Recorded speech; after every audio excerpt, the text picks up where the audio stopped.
लोमड़ी और कौवा। एक बार कालू कौवे को एक बड़ा चीज का टुकड़ा मिला। वो बहुत खुश हो गया। खुशी खुशी चीज के टुकड़े को लेकर अपने घोंसले के पास जाकर बैठ गया।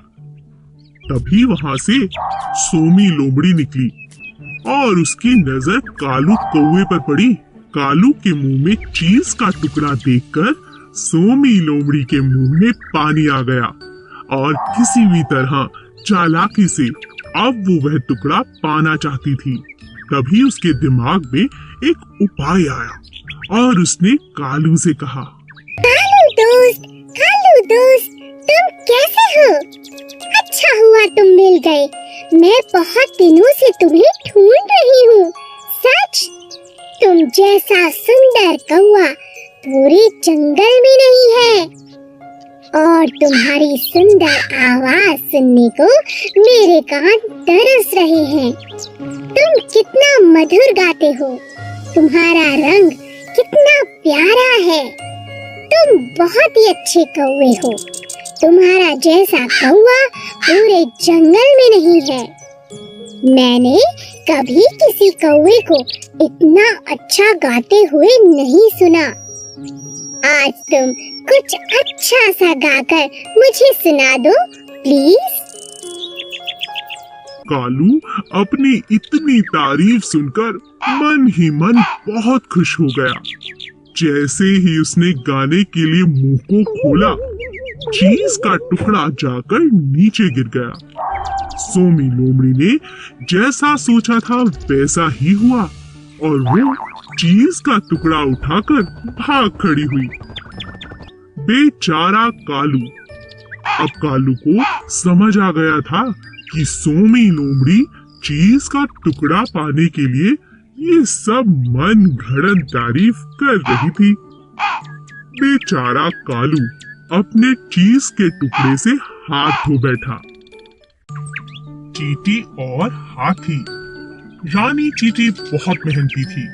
सभी चींटियां रानी चींटी की बात को मानती थीं। मिलजुल कर वे अपना घर बना रही थी।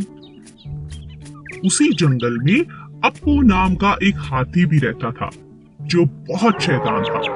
वह सभी जानवरों के साथ बहुत मस्ती करता था। जब चींटियों का घर बनकर तैयार हो गया तब वे अपने लिए खाना जमा करने लगी। तुम लोग इतनी मेहनत क्यों करते हो? कितना थक जाते होंगे। मैं अपनी सूंड से तुम्हारे घर को कभी भी नष्ट कर सकता हूँ। ये मेरे बाएं हाथ का खेल है। ऐसा कहकर अप्पू ने अपनी सूंड में पानी भरना शुरू किया। कुछ पानी पिया और कुछ चींटियों पर डाला। रानी चींटी को बहुत बुरा लगा। उसने कहा, हम बहुत दिनों से इतनी मेहनत कर रहे हैं अप्पू।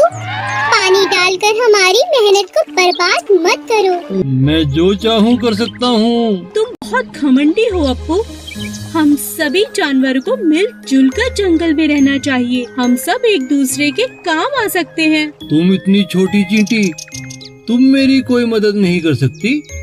कुछ दिनों बाद जंगल में एक शिकारी आया। उसने अप्पू को पकड़ने के लिए जाल फैलाया और अप्पू उस जाल में फंस गया। तभी रानी चींटी की नजर शिकारी पर पड़ी। उसने अप्पू हाथी की जान बचाने की सोची। वह अप्पू के पास गई और बोली, अप्पू दोस्त, घबराओ नहीं। मेरा दोस्त चूहा तुम्हारा जाल काट देगा और इस शिकारी को तो मैं मजा चखाती हूँ। सभी चींटियां शिकारी के पास गईं और उसे जगह जगह काटने लगी। शिकारी डर से तिलमिला उठा और जंगल छोड़कर भाग गया। चूहे ने अप्पू का जाल काट दिया। अप्पू ने चींटियों से माफी मांगी और कहा, मुझे माफ कर दो चींटी रानी। हम सबको मिलजुल कर रहना चाहिए। आज से मैं भी तुम्हारा दोस्त हूँ। आलसी तोता। एक पेड़ पर दो तोते रहते थे, किट्टू और मिट्ठू। एक बहुत आलसी और दूसरा बहुत ही समझदार था। एक दिन समझदार तोते ने देखा कि पेड़ की जड़ से एक बेल निकल गई है जो पेड़ का सहारा लेकर चढ़ती जा रही है। अरे देखो, हमारे पेड़ पर एक बेल ऊपर की तरफ आ रही है। मिलकर इसे काट दें। मुझे तुम्हारी सहायता चाहिए दोस्त। मैं अकेले इस बेल को नहीं काट सकता। आज तो मैं बहुत थका हुआ हूँ, हम कल काट लेंगे। ठीक है दोस्त, पर हम कल इसे जरूर काट लेंगे। अगले दिन फिर से तोते ने मिट्ठू को आवाज लगाई। मिट्टू मिट्टू देखो, बेल तो दिन प्रतिदिन लंबी होती जा रही है। आओ इसे काट दे। कहीं शिकारी आ गए तो इसके सहारे हमारे बच्चों तक पहुंच जाएंगे। तुम्हें इतनी जल्दी क्या है, कर लेंगे। मिट्टू तुम बात को समझो, अभी तो बेल नाजुक है, मिलकर हम इसे काट सकते हैं। अगर ये सख्त हो गई तो इसे काटना बहुत मुश्किल होगा। ऐसा करते करते कई दिन निकल गए और बेल पक्की हो गई। तोता रोज मिट्ठू को आवाज लगाता, लेकिन मिट्ठू कोई ना कोई बहाना बनाकर टाल देता। किट्टू तोता अपने बच्चों को लेकर दूसरे एक ऊंचे पेड़ पर जाने को मजबूर हो गया, क्योंकि उसे पता था कि मजबूत बेल के सहारे कभी भी शिकारी आकर उसके बच्चे ले जा सकते हैं। मिट्टू, मैं अपने बच्चों के साथ दूसरे एक ऊंचे पेड़ पर रहने जा रहा हूँ। क्या तुम भी चलोगे? यहाँ रहना सुरक्षित नहीं है। मिट्ठू तोता आलसी होने की वजह से हर काम कल पर टालता रहा। इसी तरह एक दिन जब शिकारियों की नजर मिट्ठू के बच्चों पर पड़ी, तो उन्होंने मजबूत बेल पर चढ़कर मिट्ठू के बच्चों को उठा लिया। अंत में मिट्ठू को अपने आलसीपन के कारण बहुत पछताना पड़ा।